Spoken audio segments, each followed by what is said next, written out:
രണ്ടാളും കല്യാണം കഴിഞ്ഞ് സ്വസ്ഥായാല് എനിക്ക് സമാധാനായിട്ടിരിക്കാം, അല്ല മരിക്കാം എന്ന് കരുതിയതാ. യോഗയില്ല. രാജഗോപാലന്റെ അവിടെയും ജനാർദ്ദന്റെ അവിടെയും ഹോസ്റ്റലിലും ഒക്കെ അന്വേഷിച്ച് ഞാൻ എവിടെ എത്തിയിട്ടില്ല. ആസ്പത്രിയിൽ ആരൊക്കെ ഉണ്ട്? ആസ്പത്രിയില് നന്ദനും ഗൗരിയും ഉണ്ട്. അത് മാത്രം പോരല്ലോ, ഇങ്ങോട്ട് വന്നിട്ടുണ്ടാവുന്ന ആദ്യം വിചാരിച്ചു. അതും ഇല്ലാന്ന് അറിഞ്ഞപ്പോ ആകെ ബേജാറായിരിക്കും. മുമ്പൊക്കെ എത്ര വഴക്കിട്ട് പോയാലും രാത്രി ആവുമ്പോ വീട്ടിലെത്താതിരുന്നിട്ടില്ല. ഇതിപ്പോ രാവിലെ ആയിട്ടും വന്നൂലോ. പൂവാമ്പാടത്തെ കളപ്പുരയിൽ കിടന്ന് ഉറങ്ങായിരുന്നു. അമ്മു ആസ്പത്രിയിലാ, നിന്നെയും കൊണ്ട് ചെല്ലാനാ ഞാൻ വന്നേ. എന്താ പിന്നെ ഇളകി അപസ്മാരം?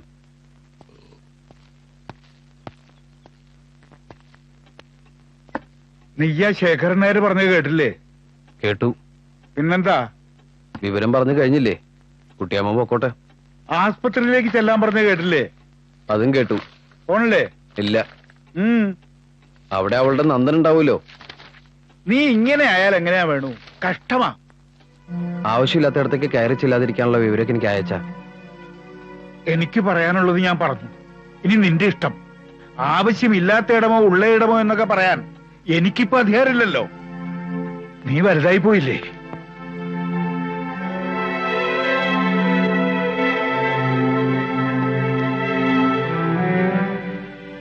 അമ്മു ആശുപത്രിയിലാണെന്ന് കേട്ടിട്ടും എന്താ പോവാഞ്ഞേ?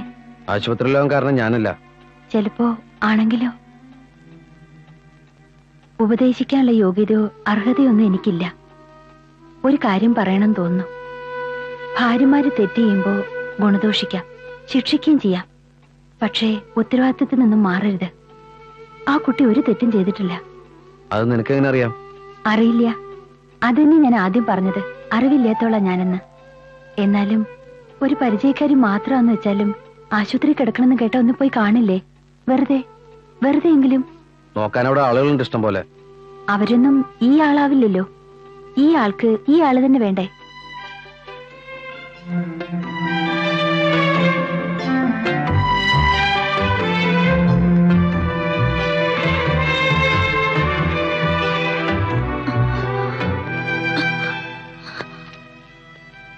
എന്തിനാ വേണോട്ട എന്നോട് പിണങ്ങിപ്പോയത്?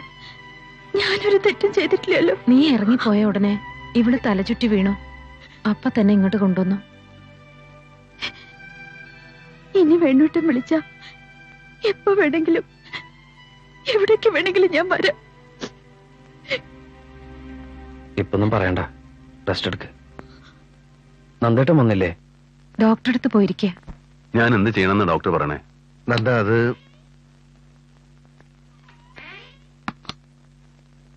ഡോക്ടർ ഇപ്പൊ എന്നോട് സംസാരിച്ചു. അമ്മു ഗർഭിണിയാണ്.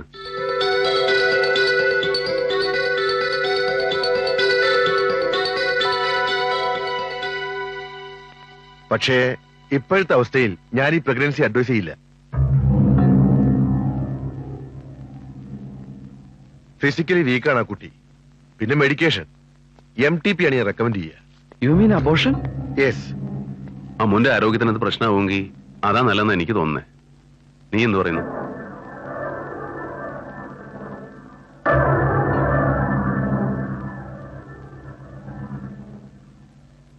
അമ്മ എന്ത് പറഞ്ഞു? ഡോക്ടർ അങ്ങനെ പറഞ്ഞിട്ടല്ലേ മോളെ?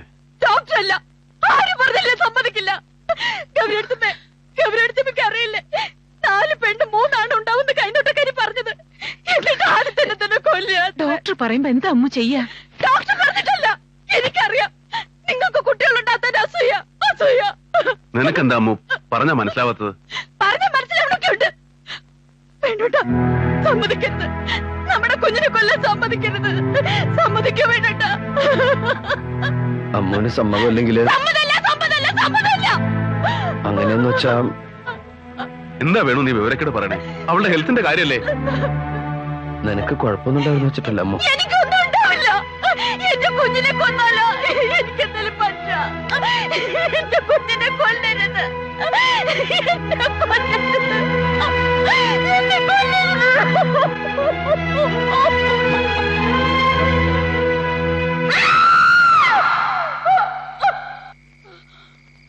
അമ്മു, അമ്മു, അമ്മു, എന്താണ്? അമ്മു, ഇത് ഞാനാ. അമ്മു, എന്താ അമ്മു? എന്താ വേണു? അമ്മു ദേ. അമ്മു അമ്മു ഞാനാ നന്ദന. ഞങ്ങളൊന്നും ചെയ്യില്ല നിന്നെ. അമ്മു ഹോസ്പിറ്റലിൽ കൊണ്ടുപോകാനാ, എന്നെ കൊല്ലാനാ, എനിക്കറിയോ. തൽക്കാലത്തെ ഷോക്കോൺ ഉണ്ടായതാവും വീണ്ടും അറ്റാക്ക്. ഗുളിക കണ്ടിന്യൂ ചെയ്യൂ. ഈ കണ്ടീഷനിൽ നമ്മൾ എന്താ ചെയ്യാ? അവളെന്തെങ്കിലും കടുങ്കൈ ചെയ്യുന്ന എന്റെ പേടി. അബോർഷൻ വേണ്ടെന്ന് വെക്കാം, അതേ വഴിയുള്ളൂ. 100% ഷൂറാക്കാനാണ് ഞാൻ അന്നത് പറഞ്ഞത്. നിർബന്ധം പിടിച്ച സംഗതി കൂടുതൽ കോംപ്ലിക്കേറ്റഡ് ആവുകയുള്ളൂ. അവളുടെ ഹെൽത്ത് ഓരോ നിമിഷവും ശ്രദ്ധയുണ്ടാവണം. വൈദ്യശാസ്ത്രത്തിനും അതീതമായി എന്തൊക്കെയുണ്ടെന്നല്ലേ പുതിയ തിയറി. വിശ്വാസങ്ങള്, മനസാന്നിധ്യം, ഇതൊക്കെ നമുക്ക് ശ്രമിക്കാം. എന്തായാലും എന്റെ അമ്മൂന് കുഴപ്പമൊന്നും ഉണ്ടാകാതിരുന്നാ മതി. നിങ്ങളിങ്ങനെ ഓടിപ്പടച്ചു വരേണ്ട കാര്യമൊന്നും ഉണ്ടായിരുന്നില്ല. ഇടത്തെ കാലിനും കൈക്കും ഒരു തരിപ്പ്, ഇത്രയേ ഉള്ളൂ.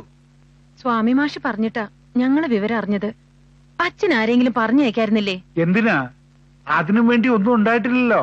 രാധ വരലുണ്ട്, അതുകൊണ്ട് ഇവിടെ ഒന്നിനും ഒരു ബുദ്ധിമുട്ടുമില്ല. മരുന്നൊക്കെ പരമേശ്വരൻ ഡോക്ടറെ കൊണ്ടുവന്നു, കുറെ ഗുളികളൊക്കെ കഴിക്കുന്നുണ്ട്. ആട്ടെ, അമ്മൂനെങ്ങനെയുണ്ട്? കുഴപ്പമൊന്നുമില്ല, പിന്നെ അസുഖമൊന്നും ഉണ്ടായിട്ടില്ല. ഈശ്വരാധീനം കൊണ്ട് അവക്കൊന്നും ഉണ്ടാവില്ല. ധൈര്യമായിട്ടിരുന്നോളൂ. വിരുന്നുകാരൊക്കെ ഉണ്ടല്ലോ. വരിക ഇരിക്കുക. മക്കളെ കണ്ടപ്പോ മാഷുടെ അസുഖമൊക്കെ പറന്നു അല്ലേ? അത്രയ്ക്കൊന്നും ഉണ്ടായിരുന്നില്ല, ഇവരൊക്കെ പേടിച്ചു വന്നതാ. നന്ദൻ സാർ വന്നില്ലേ? ഇവിടെ ഇല്ല, ടൂറിലാണ്. 4-5 ദിവസം കഴിയും വരാൻ.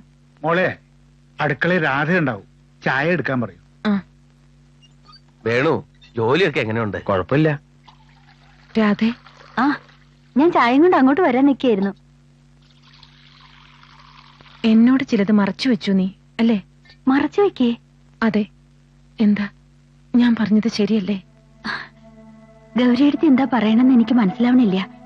പിന്നെ എങ്ങനെയാ ഞാൻ ശരിയും തെറ്റും പറയാ? അവനോ നീയോ നേരത്തെ എന്നോട് ഒരു വാക്ക് പറഞ്ഞിരുന്നു എന്ന് വെച്ചാല്?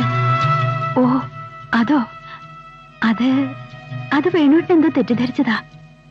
പഴയ ഒരു കാര്യം, ചെറിയൊരു കാര്യം. അതൊക്കെ എന്തിനാ നമ്മളിപ്പോ കുത്തിത്തെരഞ്ഞെടുക്കണേ? മോളെ, കുറെ കാലം കൂടിയിട്ട് ഇന്നാ എല്ലാരും ഒന്ന് ഒത്തുകൂടിയിരിക്കണം. ഇതൊന്ന് ആഘോഷിക്കണം. എന്നാ മാഷ് ഒരു ശ്ലോകം അങ്ങോട്ട് തുടങ്ങുക. അത് വേണ്ട, രാധ ചൊല്ലട്ടെ. ചില കീർത്തനങ്ങൾ ഇവള് ചൊല്ലുന്നത് ഈയിടെ പിന്നെയും കേട്ടു ഞാൻ. അസലായിട്ട് ചൊല്ലും. എന്നാ അങ്ങനെ ആവട്ടെ. ഓ, ഇപ്പൊ ഒന്നും വേണ്ട. അത് പറ്റില്ല, വേണുവിനും ഗൗരിക്കും മടങ്ങേണ്ടതാ. ഈ കുട്ടികൾക്കൊക്കെ എന്താ പറ്റിയത്? വലുതാവുമ്പോ സംഗീതവും സന്തോഷവും ഒക്കെ ഇവരെ വിട്ടുപോവുകയാണോ?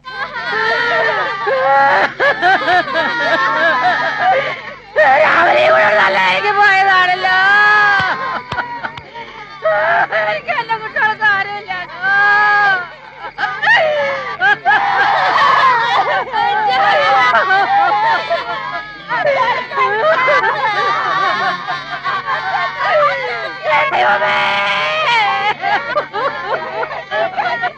ഭഗവതി വിളിച്ച പോലെയാ. മുഖത്തെഴുത്ത് കഴിഞ്ഞ് മുടി വയ്ക്കാൻ തുടങ്ങായിരുന്നു. പെട്ടെന്ന് കുഴഞ്ഞു വീണു. അപ്പൊ തന്നെ കഴിഞ്ഞു. അമ്മ, വാ. ബാക്കി കാര്യങ്ങൾക്കുള്ള ഏർപ്പെടുന്ന ചെയ്തോളൂ. ചിരിക്കൊന്നും വേണ്ട. അമ്മക്കുട്ടിയുടെ ഭർത്താവിനെയും ഞാൻ കൊണ്ടുപോകും. ഭഗവതി കൽപ്പിച്ചതാ എന്നോട്.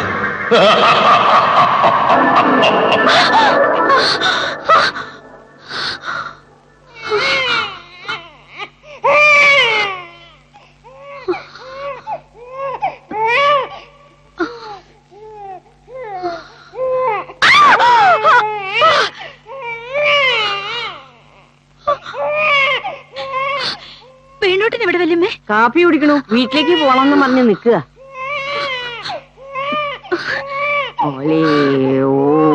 വേണോട്ട് പുറത്തേക്ക് പോരുത്, പോകരുതെന്ന് പറഞ്ഞ് കേട്ടില്ലേ? നിന്റെ പുന്നാരം കേട്ടിരുന്നാലേ അച്ഛന് സുഖിലാന്ന് പറഞ്ഞ് ഫോൺ വന്നിരുന്നു തുടങ്ങ. പോകരുത് വേണോട്ടാ. ഞാൻ പരമനെ കണ്ടു. വേണോട്ട് ആപത്ത് വരുമെന്ന് പരമ സ്വപ്നത്തിൽ വന്ന് പറഞ്ഞു. വേണോട്ട് അറിയില്ലേ, എന്റെ കൈരേഖയും വെള്ളച്ചിന്റെ കൈരേഖയും ഒരുപോലെ. അതിന് സ്വപ്നം സത്യവും. എന്റെ തലയിൽ ഗൗളിയും വീണ് വേണോട്ടാ. നിനക്ക് അങ്ങനെ പല വിഡിത്രവും മണ്ടത്രവും ഒക്കെ തോന്നാം. സയൻസ് ആകാശം കിടന്ന് അപ്പുറത്തേക്കാ. അതിന്റെ ഇടയിൽ അവളുടെ രേഖാശാസ്ത്രവും ഗൗളിശാസ്ത്രവും. ഇന്ന് പോരുത് വേണോട്ടാ, ഞാൻ നീ ഇവിടെ മാറിക്കുന്നു. എനിക്ക് കയ്യിന്ന് വിടുന്നു. വലിയ ശല്യായില്ലേ? വേണോട്ട് വേണോട്ട് പുറത്തേക്ക് പോകാൻ നിൽക്കുന്നു. ആ ഫോൺ വന്നു പറഞ്ഞു. പോണ്ടെന്ന് പറ, എനിക്ക് പേടിയാ. നീ എന്താ കൊച്ചു കുട്ടികളെ പോലെ? വെള്ളച്ചിന് വിധിയാവും എനിക്ക്. വേണോട്ട് ആപത്ത് പറ്റും. മാനന്ദാ, മാനന്ദാ. ഒന്നുമില്ലെന്ന്. വേണു, അച്ഛനെ ഞാൻ കൊണ്ടുപോകാൻ ഡോക്ടറെ അടുത്തേക്ക്. അതാവാം, പക്ഷെ എന്റെ കടമ ഞാൻ തന്നെ ചെയ്യണമല്ലോ. എന്തൊരു വാശിയാ വേണത്? വാശി എങ്കിൽ വാശി. അവിടെ ഒരാൾ ആരോരും ഇല്ലത് അനാഥായിട്ട് കഴിയുക. ഇവളിങ്ങനെ വിഷമിച്ച് നിൽക്കുമ്പോ പോണ്ടാന്നേ ഞാൻ പറഞ്ഞുള്ളൂ. ഞാൻ പറഞ്ഞില്ല ഇവളോട് വിഷമിക്കാനൊന്നും. എന്നല്ല, അമ്മൂപ്പ് ഒരു ഷോക്കിന്ന് റിലീവ് ആയിട്ടേ ഉള്ളൂ. അതുകൊണ്ടാ പറഞ്ഞത് പോണ്ടാന്ന്. അല്ല, ഞാനൊന്ന് ചോദിച്ചോട്ടെ, ഈ ഞാൻ ആരാ? ആരാ നന്ദട്ടാ? ഇവളുടെ ഭർത്താവാകും നിങ്ങളുടെ വളർത്തുമൃഗോ? തോന്നുമ്പോ കെട്ടിടാനും തോന്നുമ്പോ അഴിച്ചുവിടാനും. ഞാൻ പറയുന്ന ഒന്ന് കേൾക്ക്. ഇന്നത്തേക്ക് ഒരു ദിവസം നീ ഇവിടെ നിൽക്ക്. ഇവളുടെ അന്ധവിശ്വാസങ്ങൾക്ക് കൂട്ടു നിൽക്കാൻ അല്ലേ? നന്ദേട്ടൻ ഇത്രയും പഠിപ്പും വിവരമുള്ള ആളല്ലേ, എന്നിട്ട് എന്താ ഇങ്ങനെ? ഇത് അന്ധവിശ്വാസത്തിന്റെ കാര്യമല്ല വേണു, അമ്മൂന്റെ മനസമാധാനത്തിന്റെ കാര്യ. അന്ധവിശ്വാസങ്ങൾ മാറുമ്പോ മനസ്സമാനം തനിയുണ്ടാവും. അതൊരു ഷോക്കോടെ ആണെങ്കിൽ അങ്ങനെ ആവട്ടെ. എനിക്ക് ചില കടമകളൊക്കെ ഉണ്ട്, അത് മറന്ന ഞാനല്ല. പോയില്ലേ നന്ദ? ഞാൻ പറഞ്ഞൊക്കെ സത്യവും. ഗൗരിയടുത്തമ്മയുടെ കാര്യം ഞാൻ പറഞ്ഞ സത്യമില്ലേ? ഞങ്ങളുടെ കുഞ്ഞിന്റെ കാര്യം പറഞ്ഞത് സത്യമില്ലേ? ഒക്കെ സത്യവും നന്ദ, ഒക്കെ സത്യവും. എനിക്ക് പേടിയാവുന്നു. രാധ വെറുതെ പരിഭ്രമിച്ച് വിളിച്ചതാ. രാവിലെ എണീറ്റപ്പോ ഒരു നേരിയ തലച്ചുറ്റൽ. വേണു വന്നപ്പോഴേക്ക് അതങ്ങ് മാറുകയും ചെയ്തു. അടുത്ത ആഴ്ച ഏതായാലും ഡോക്ടറെ കാണണം. അപ്പൊ മതിയെന്ന് പറഞ്ഞിട്ട് കേൾക്കാതെ പോയിരിക്കുക ഡോക്ടറെ കാണാൻ. കെഞ്ചി പറഞ്ഞതാ ഞാൻ അവനോട്. ഇവിടെ ഒന്ന് ഞാൻ അന്വേഷിച്ചോളാന്നും പറഞ്ഞു. എന്നിട്ട് എന്തോ ഒരു വാശി പോലെ. ഇന്നത്തേക്ക് ഒരു ദിവസം അവനോട് നിൽക്കായിരുന്നു. നന്ദൻ പറയുന്നത് എനിക്ക് മനസ്സിലാവും, പക്ഷെ അവനത് മനസ്സിലായിക്കൊള്ളണമെന്നില്ലല്ലോ. ഒന്നാമത് ചെറുപ്പം, രണ്ടാമത് കുറച്ച് അഭിമാനിയും. അച്ഛൻ അവനൊന്ന് പറഞ്ഞു മനസ്സിലാക്ക്. കഴിഞ്ഞ 10-18 വർഷമായിട്ട് എന്റെ ജീവിതം എന്ന് വെച്ചാൽ അമ്മ മാത്ര. ഇക്കണക്കിന് പോയാ അവളെ വല്ല മെന്റൽ ഹോസ്പിറ്റലും. ആ വീട് ഏതായാലും അവർക്കുള്ളതാ. ഞാനാണെങ്കിൽ ഒരു അസൈൻമെന്റുമായിട്ട് ഡൽഹിക്ക് പോവുക. അവർക്കൊരു ശല്യമായിട്ട് ഞാനും ഗൗരി അവിടെ ഉണ്ടാവില്ല. ആ വിഷമം വേണ്ട അവന്. ഇനി അവരായി, ആ വീടായി, അവരുടെ ജീവിതമായി. അവനത് ആവില്ല ചിലപ്പോ ആഗ്രഹിക്കുക. ഇവിടെ എന്റെ കൂടെ നിൽക്കാനാവും. അതും എനിക്കറിയാഞ്ഞിട്ടല്ല. ചെറുപ്പം മുതലേ അവളവിടെ വളർന്നതുകൊണ്ട് പെട്ടെന്ന് ഇങ്ങോട്ട് പറിച്ചു മാറ്റുകയെന്ന് വെച്ചാ അതും ഇപ്പോഴത്തെ ഈ ഒരു അവസ്ഥയില് ഞാൻ എന്താ ചെയ്യാ?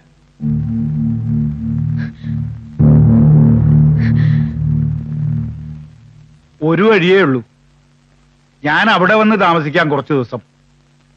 എന്നെ ഒറ്റയ്ക്കാക്കി എന്നുള്ള വിഷമം അവനുണ്ടാവില്ല.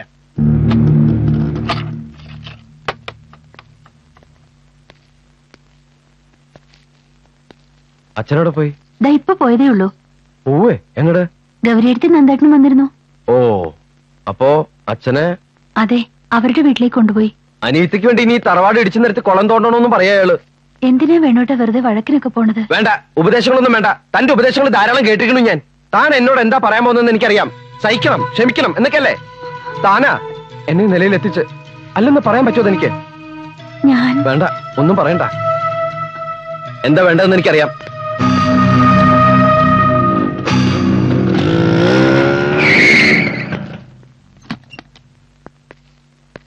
എവിടെ നന്ദോപാൽ IAS? എന്റെ ജീവിതം തുലയ്ക്കാൻ ഒരുങ്ങി പുറപ്പെട്ട ജീനിയസ്. സന്തോഷമായില്ലേ ഇപ്പോ? സന്തോഷമല്ല, സമാധാനം. നിങ്ങൾ ഒരുത്തന്നെ ഇതിനൊക്കെ കാരണം. നിങ്ങളുടെ സ്വാർത്ഥത. നീ എന്തൊക്കെയാ വേണു ഈ പറയുന്നേ? ഞാൻ പറയുന്നതിലാണ് കുറ്റം, നിങ്ങൾ പ്രവർത്തിക്കുന്നതിലല്ല. ഒരു തെറ്റും ഞാൻ ചെയ്തിട്ടില്ല. I have an important meeting. നീ ഇവിടെ ഇരിക്കെ, സമാധാനമായിട്ട് സംസാരിക്കാം. ഓ, നിങ്ങൾക്ക് മാത്രം മീറ്റിംഗ്, നിങ്ങൾക്ക് മാത്രം തിരക്ക്, എല്ലാം നിങ്ങൾക്ക്. ഞങ്ങളൊക്കെ ചെറ്റകളാണല്ലോ അല്ലേ? വേണു, ലോകത്തിൽ വേറെ ആർക്ക് അനീത്തിമാരില്ലല്ലോ. ആദ്യം അനീത്തിയുടെ പേരും പറഞ്ഞ് എന്റെ ഏടത്തി അടിമയാക്കി, പിന്നെ എന്നെ, ഇപ്പൊ ഞങ്ങളുടെ അച്ഛനെ. എന്നെ ആരും നിർബന്ധിച്ചു കൊടുന്നല്ല. കുറച്ചു ദിവസം ഇവിടെ നിൽക്കാമെന്ന് ഞാനാ പറഞ്ഞത്. പറഞ്ഞ് പ്രലോഭിപ്പിച്ചിട്ട്. നന്ദേട്ടാ, എന്നും മന്ദിരത്തിന് കൊളുത്താറുള്ള ഒരു അസ്ഥിത്തറയുണ്ട് അവിടെ. എന്റെ അമ്മയുടെ അസ്ഥിത്തറ. അത് നിങ്ങൾ അനാഥാക്കിയില്ലേ? വേണു, കുറച്ചു ദിവസം കൂടെ ക്ഷമിക്കണ്ടു. ഇത് നിങ്ങളുടെ വീടാണ്. ഞാനും ഗൗരി ഇനി ഇവിടെ ഉണ്ടാവില്ല. ഓ, ഈ മണിമാളി കണ്ട് ഞാനങ്ങ് മയങ്ങിന്നാണ് നിങ്ങൾ വിചാരിച്ചിരിക്കുന്നത്? അനാവശ്യമായ കോപം കൊണ്ട് ഭ്രാന്ത് പിടിച്ചിരിക്കുകയാണ് നിനക്ക്. ഇപ്പൊ ഒന്നും പറഞ്ഞാൽ മനസ്സിലാവില്ല. ഭ്രാന്ത് എനിക്കല്ല, നിങ്ങളുടെ നിൽക്കുന്ന പെങ്ങളുണ്ടല്ലോ, അവൾക്കാ ഭ്രാന്ത്. അതും സ്വയം ഉണ്ടായതല്ല, നിങ്ങൾ ഒരുത്തൻ ഉണ്ടാക്കി വെച്ചതാ. സ്വാർത്ഥത കൊണ്ട് ഒക്കെ സ്വന്തം ചിറകിന്റെ കീഴിൽ വെച്ച് മേങ്ങി നടിക്കണമല്ലോ നിങ്ങൾക്ക്. വേണു, നീ ആരോട് സംസാരിക്കുന്നെന്നറിയോ? അറിയാം, നിങ്ങളുടെ എന്റെ ഏടത്തിയുടെ ഭർത്താവിനോട്, വലിയ IAS കാരനോട്. അതുമല്ല, നിരൂപകൻ, കാർട്ടൂണിസ്റ്റ്, കവി, ക്രാന്തദർശി. വേണു, പേടിപ്പിക്കണ്ട. ഞാൻ എന്റെ ഭാര്യ മാളെ വിളിച്ചോണ്ടവനെ വന്ന് നിന്റെ ഇഷ്ടത്തിന് നിനക്ക് തോന്നിയ പോലെ ജീവിക്കാൻ എന്റെ അനിയത്തെ ഞാൻ വിട്ടുതരില്ല. നിങ്ങൾ വിട്ടു തരണ്ട, അല്ലാതെ തന്നെ അവളെ കൊണ്ടുപോകാൻ എനിക്കറിയാം. മാന്യമായി പോറ്റാനും അറിയാം. പട്ടുമത്തെ മണിമാളികയാണ് ജീവിതം എന്ന് കരുതുന്ന നിങ്ങളൊരു വിഡ്ഢിയാണ്. IAS അല്ലെങ്കിലും അഭിമാനത്തോടുകൂടി ജീവിക്കാൻ ഞാൻ പഠിച്ചിട്ടുണ്ട്. വാ വാ. നമുക്ക് എവിടെ പോണ്ട, ഇവിടെ തന്നെ നിൽക്കാം. വരാനല്ലേ വേണോ? അവളുടെ സമ്മതമില്ലാതെ നീ അവളെ എവിടെയും കൊണ്ടുപോവില്ല. അത് തടുക്കാനുള്ള കഴിവൊക്കെ ഇപ്പൊ എനിക്കുണ്ട്. ഓ, അനുജത്ത് നിങ്ങളുടെ സ്വന്തം. എനിക്ക് യാതൊരു അവകാശമില്ലല്ലോ. പക്ഷെ എനിക്ക് അവകാശപ്പെട്ട ഒരു ജീവിനെ വീട്ടിലുണ്ട്. അത് ഞാൻ കൊണ്ടുപോകും. ആരെതിർത്താലും ആര് തടഞ്ഞാലും. നിങ്ങളുടെ അനിയത്തെ കൊഞ്ചിച്ച് ഭ്രാന്തിയാക്കിയതുപോലെ എന്റെ കുഞ്ഞിനെ കൊഞ്ചിച്ച് ഭ്രാന്തിയാക്കാൻ ഞാൻ സമ്മതിക്കില്ല.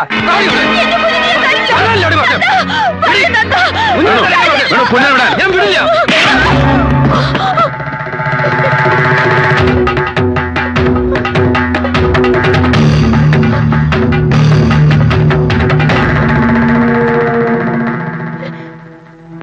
മതി, തൃപ്തിയായി. നിങ്ങൾക്ക് നിങ്ങളുടെ വഴി, എനിക്ക് എന്റെ വഴി. ഇനി ഞാൻ ആരെ ബുദ്ധിമുട്ടിക്കാൻ ഇങ്ങോട്ട് വരില്ല, ഇങ്ങോട്ട് വരില്ല.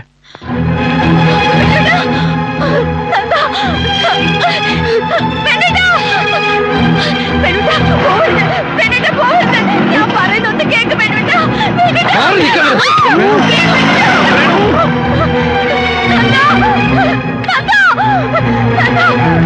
പോയി നന്ദ, പോയി വിളിക്കും നന്ദ. നന്ദ പറഞ്ഞാലും വേണ്ടിട്ട് വരൂ. പോ നന്ദ, നന്ദ പോ നന്ദ, പോ നന്ദ, നന്ദ പോ, പോ നന്ദ, പോ നന്ദ.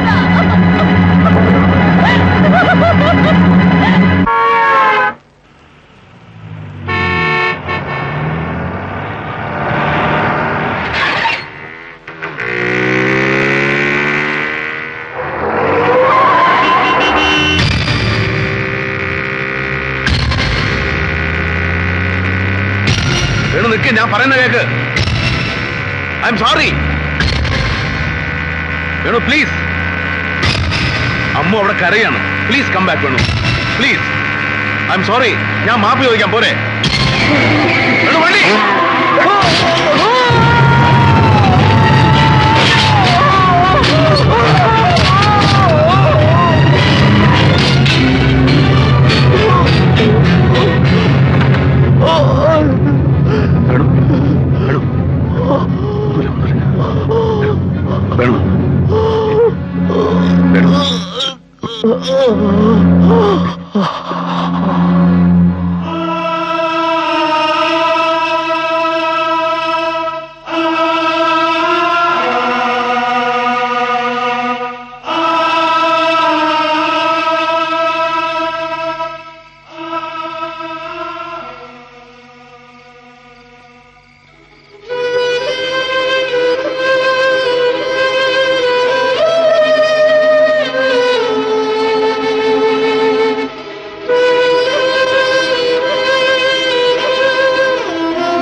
കൊന്നില്ലേ? എന്റെ അനിയനെ കൊന്നില്ലേ നന്ദേട്ടാ? എന്റെ വേണുവിനെ കൊന്നില്ലേ? സ്വന്തം അനിയത്തെ സ്നേഹിച്ച് എന്റെ അനിയനെ കൊന്നില്ലേ നന്ദേട്ടാ? ഒന്നും പറയണ്ട. ഇത്രയും വലിയ ശിക്ഷ കൊടുക്കാൻ എന്റെ വേണു എന്ത് തെറ്റാ ചെയ്തത്?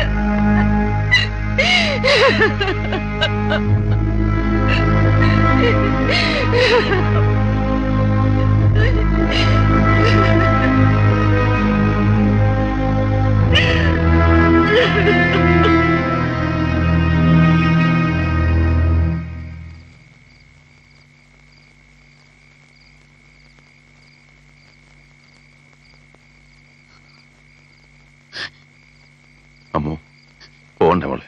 തൃപ്തിയായില്ലേ? എല്ലാം നശിപ്പിച്ചപ്പോ സമാധാനായില്ലേ നിങ്ങൾക്ക്? മോളെ, ഞാനില്ല, ഞാൻ എങ്ങോട്ടുമില്ല. ഈ മുഖം എനിക്കിനി കാണാൻ വേണ്ട.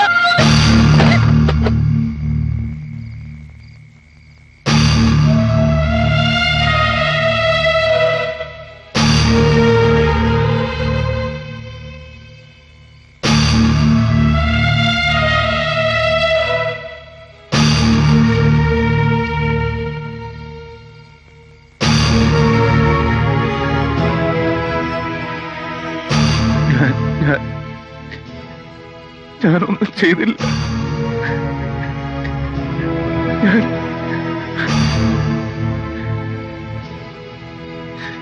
ഞാനൊന്നും ചെയ്തില്ല. ഞാനൊന്നും ചെയ്തില്ല. എന്താ എന്താ എന്താ?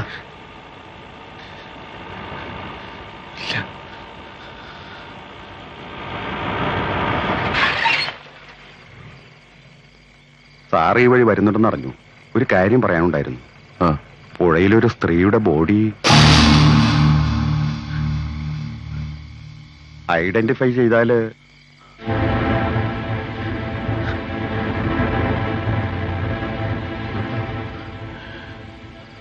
കുട്ടിമാവ ചെന്ന് നോക്ക്. എനിക്ക് കാണാൻ വയ്യ അവളെ.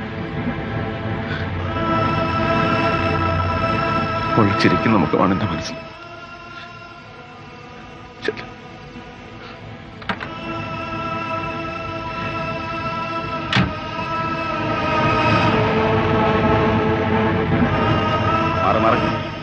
മാറ മാറ.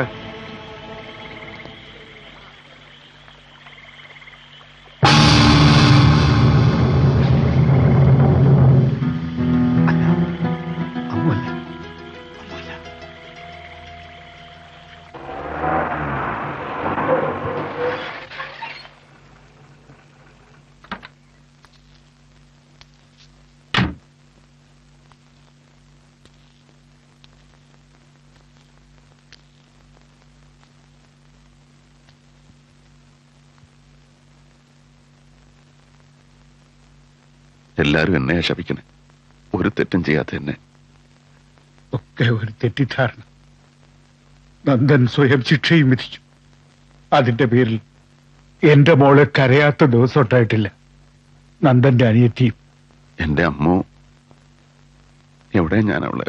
എന്തെങ്കിലും നിശ്ചയിച്ചിട്ടുണ്ടാവും അവളും. അത് നടത്തിക്കഴിഞ്ഞാൽ തിരിച്ചു വരും. നന്ദൻ ഇപ്പോഴും വാശിയിലായിരിക്കും. ഞാൻ കുറ്റം പറയില്ല. ഉപേക്ഷിച്ചു പോകൽ എളുപ്പമാണ് ആർക്കും. ഞാനാരാ ഇതൊക്കെ പറയാൻ? എന്റെ ഗൗരി കണ്ണീര് കുടിച്ച് കഴിയുന്നത് കണ്ടപ്പോ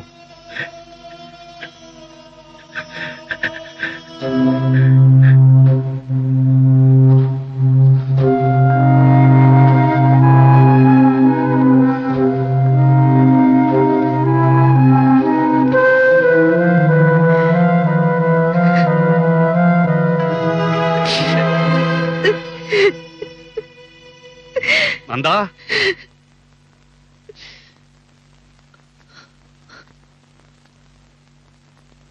അമ്മ എവിടെ ഉണ്ടെന്ന് മനസ്സിലായി നന്ദാ.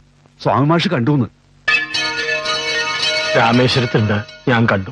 എന്നിട്ട് പറയാവുന്നിടത്തോളം പറഞ്ഞു നോക്കി, വരണില്ലാന്ന്.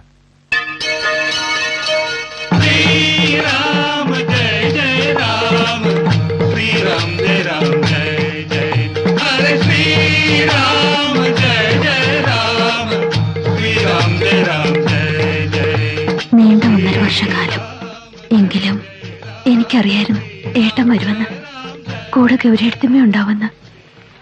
എന്റെ മനസ്സിൽ ആരോ പറഞ്ഞു.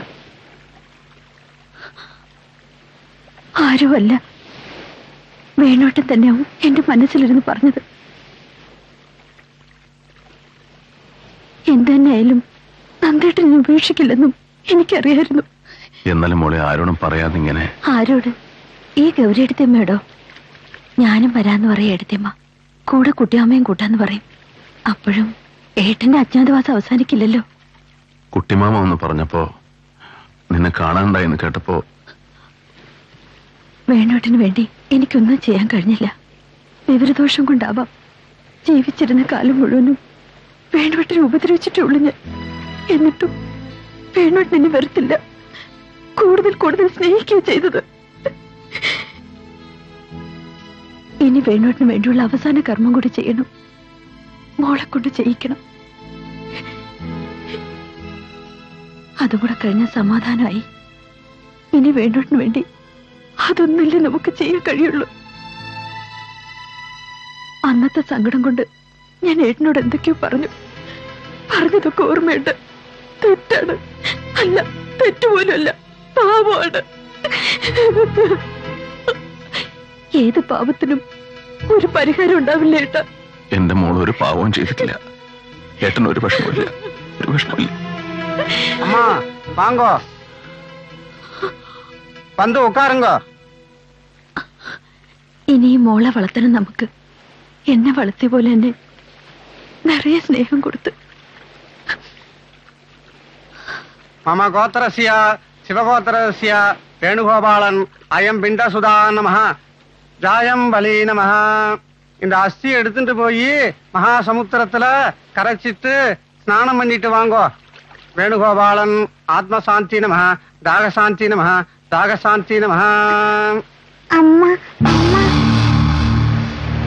അമ്മോ, അധികം ദൂരത്തേക്ക് പോകണ്ട. ഞാൻ പഴയ അമ്മ അല്ല. ഏട്ടനൊട്ടും പേടിക്കണ്ട.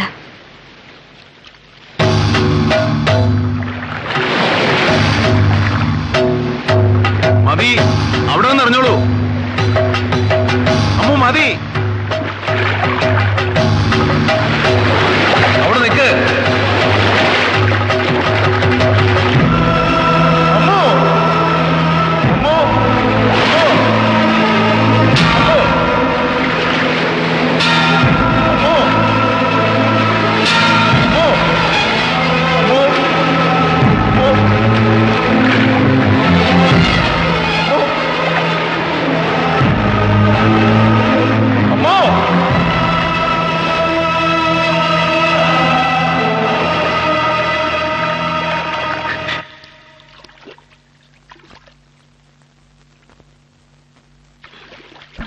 നന്ദ, നന്ദ,